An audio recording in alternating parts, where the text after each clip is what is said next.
They told me not to go to the Philippines. They said it was too far, too different, too unpredictable. They said, "You'll regret it. You'll miss home. You won't fit in." But sometimes you have to feel the world for yourself. Not through what others fear, but through what your heart knows is right. The day I landed in the Philippines, the air was warm, soft, and full of salt.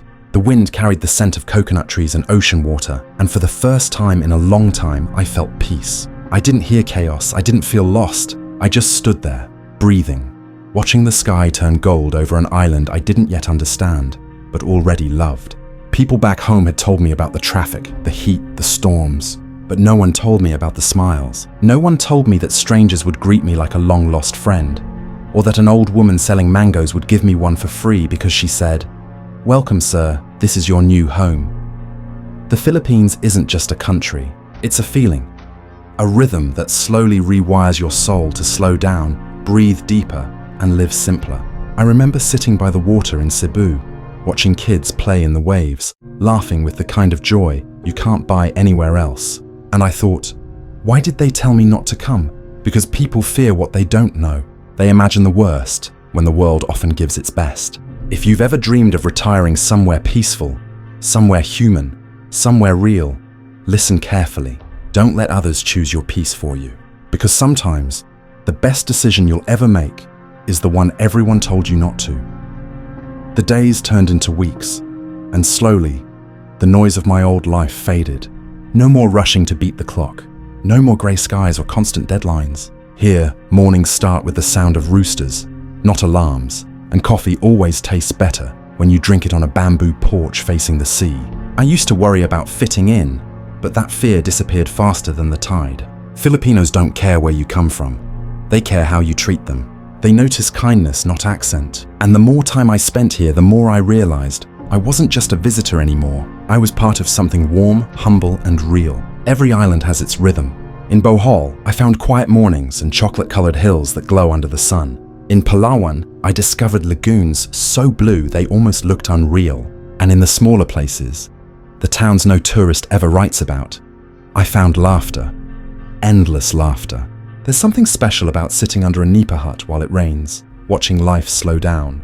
You hear people chatting, kids singing karaoke, a neighbor inviting you for dinner just because you smiled at them that morning. And in those simple moments, you realize this is living, not surviving, living. They said the Philippines was poor. They were wrong. The people here are rich in something the rest of the world has forgotten. Contentment. When I walk through the markets, everyone greets you like family. Even when they have little, they share much. They offer stories, laughter, and a sense of belonging that no luxury condo can replace. And maybe that's the real reason people tell you not to come. Because once you do, once you feel this place, you'll never want to leave. At first, I thought the beauty of the Philippines was all about the beaches. But I was wrong again. The real beauty is in the way people find joy in the simplest things. A family sitting on plastic chairs outside, laughing as the sunset paints the sky gold. A group of teenagers playing basketball barefoot on a dusty road, cheering louder than any stadium crowd. Fishermen fixing their nets at dawn, smiling at the rising light. There's a peace here that money can't buy. The air feels lighter, the days stretch longer, and time stops chasing you. You start to unlearn hurry, you start to breathe again. When I call my friends back home, they still can't believe I stayed. They ask, "Aren't you bored there?" And I laugh, because boredom is the one thing you can't find in this country. Every day feels alive. The weather shifts, the sea changes color, strangers become friends. Even a walk to the sari-sari store turns into a small adventure. A conversation, a smile, a new story. Yes, not everything is perfect. There are traffic jams, brownouts, and days when the internet vanishes, right when you need it most. But here's the truth. Those little flaws are what make life here feel real. It reminds you that life doesn't have to be flawless to be beautiful. People warned me about safety, but I've felt safer walking through a small barangay at night than in some big cities back home. Neighbors watch out for each other. They greet you by name. They bring mangoes when you're sick and check on you when it rains too hard. They told me not to go to the Philippines, but what they never understood is that this isn't just a country.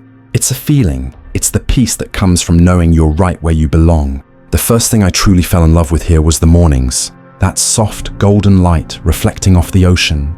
The sound of roosters and waves mixing together. and the smell of rice cooking somewhere nearby. You don't wake up to car horns here. You wake up to life itself. Then there's the food. Oh, the food. Fresh mangoes so sweet they taste like sunshine. Grilled fish caught just hours before, served with rice and laughter by the sea. I used to spend hundreds eating out in fancy restaurants back home. But nothing compares to a simple meal here shared with people who treat you like family. And the festivals. You can't imagine the color, the energy, the pure joy until you stand in the middle of it. Music in the streets, kids dancing, lights everywhere. It feels like the entire island is celebrating just being alive. There's no pretension, no rush, just community and smiles that don't fade when the party ends. I also found a slower rhythm, one that healed me. Evenings are for sunsets, not deadlines. Weekends are for waterfalls and hidden coves, not screens and stress. There's always a new island to explore, a trail to hike, or a hammock to nap in. Everywhere you go, nature reminds you to slow down and actually live. And it's not just me. I've met travelers who came here for 2 weeks and ended up staying for years. They found what so many people spend a lifetime searching for: peace, simplicity, and purpose. So when people told me not to go to the Philippines, I realize now they weren't wrong for worrying. They just didn't know what I was about to find. They couldn't understand that sometimes the best decisions in life are the ones people warn you not to make. Every time I walk by the beach and see the sunset painting the sky orange and pink, I think about what I almost missed. If I had listened to all those warnings, I'd still be sitting behind a desk, watching my life slip by on a screen, waiting for the right time to live. Here, I don't wait anymore. Life happens in real time.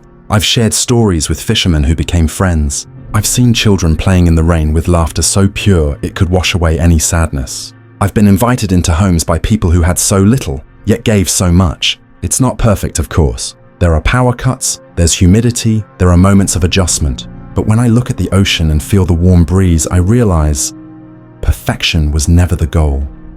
Peace was. And I found it here. So, to anyone thinking about coming here, whether to visit, to start over, or to retire, don't let fear decide for you. Don't let someone else's story stop you from writing your own. Sometimes you have to go see a place for yourself to understand why so many fall in love with it. The Philippines isn't just another destination, it's a feeling. A calm, kind, sun-soaked reminder that life is meant to be lived, not survived. If you've ever dreamed of finding a place that feels like home even when you're far from where you started, maybe this is it. So tell me in the comments, if someone told you not to go, would you still listen? And if this story inspired you even a little, don't forget to like this video, subscribe to Island Documentary, and share it with someone who might need the courage to take that first step toward their own paradise. Because sometimes ignoring the warnings might just be the best decision you ever make.